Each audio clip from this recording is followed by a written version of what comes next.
at some point or another, we have all asked ourselves, should I stay in this relationship?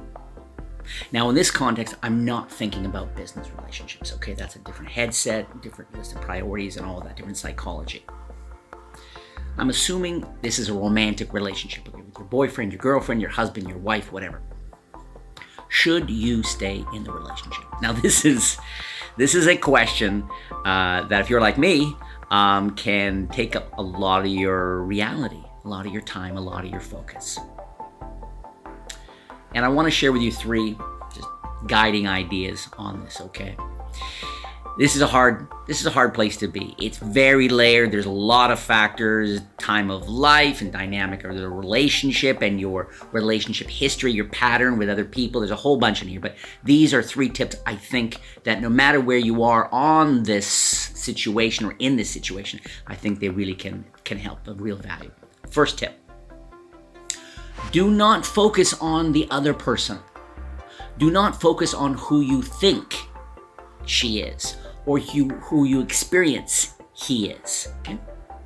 You can be someone for with someone for 5 minutes, 5 years, okay, and still really misunderstand huge parts of who this person is. Never quite get that part or this part.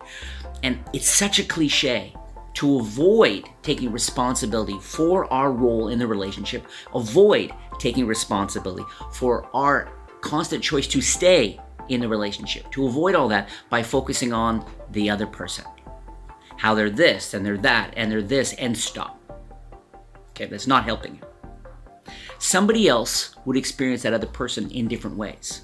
Somebody else wouldn't be projecting all their crap and disappointment on the other person, okay? It is much more effective. You'll find a lot more value focusing just on how you feel when you're with this other person. That's not a theory. There's nothing theoretical about that. That's its power. So how do you feel? We could say, how does this other person make you feel? That's garbage, okay? Nobody makes you feel. Because again, this other person, your boyfriend, your girlfriend, husband, wife, could do the same thing they do with you sometimes with somebody else, and the other person would experience it as differently. The other person would feel differently, okay? So just focus on how you feel when you're with. Not putting any blame or shame on the other person at this point. How do you feel? I think that's really important. Stay focused on that, okay? I mean, if much of the time you feel good, if much of the time you feel seen, understood, appreciated, if much of the time you feel nurtured or praised or anything you're looking for in the relationship, that's really, really important. Focus on that, how you feel, not who you think the other person is. Typically what they lack, making a list of who they are not rather than focusing on who they are, okay?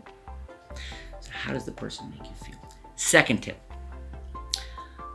Have you been waiting for her to change? Or him? Have you been waiting for him to change on some level? Has there been this assumption in your mind? Well, when X and Y, there'll be more Z. That's a setup. That may happen, that may not happen. That's in the future, who knows? This decision you're making today to stay with this person, to stay in this relationship, is a huge decision, or to leave. This is a very special thing you have with this person. It's a chapter of your life. I think unless it's some very frivolous, casual, brief thing, I think you should respect yourself and respect the other person, the mortality of the two of you, and the choice you're making perpetually every minute of every day to stay together up till now. I think you should respect that. That deserves to be treated with respect, with consideration. Especially if only for one thing. You want to avoid regret. This is one of these big things I mention a lot, avoiding regret and acting in a way that keeps regret in mind as a possibility, so that however things play out, because you can't control them, you can move forward in your life with as little baggage as possible, and regret's a killer. So if you've been waiting for this person to change, that's a setup. It's not about blaming or shaming, but that's something inside other people sometimes that really does the relationship a disservice, okay? Undercut its potential, all right? Third real quick thing is, you need to figure out if you've been staying with this person because you don't want to be alone. There's nothing wrong with that. Okay? Very understandable, very human instinct. Some people really don't want to be alone. But at the very least, you should be aware. Be aware of that. Generally, if we're staying with someone, mostly because we don't want to be alone, it's not the most powerful place to be, and we're not necessarily showing the most respect for their time and their affections and that kind of thing. And you should be aware of that, all right? You know, in the same way, it's easy to think that there's someone better out there for you. Oh, it's easy to think there's someone better out there for you. And you know, there might well be. There's so many people out there. There might be someone who's a more natural fit, similar history, similar psychology, all that stuff. Thank you so much for spending a bit of time with me today. I truly appreciate it, especially if you share my view that we're mortals. And as mortals, our time is limited, and it's truly precious.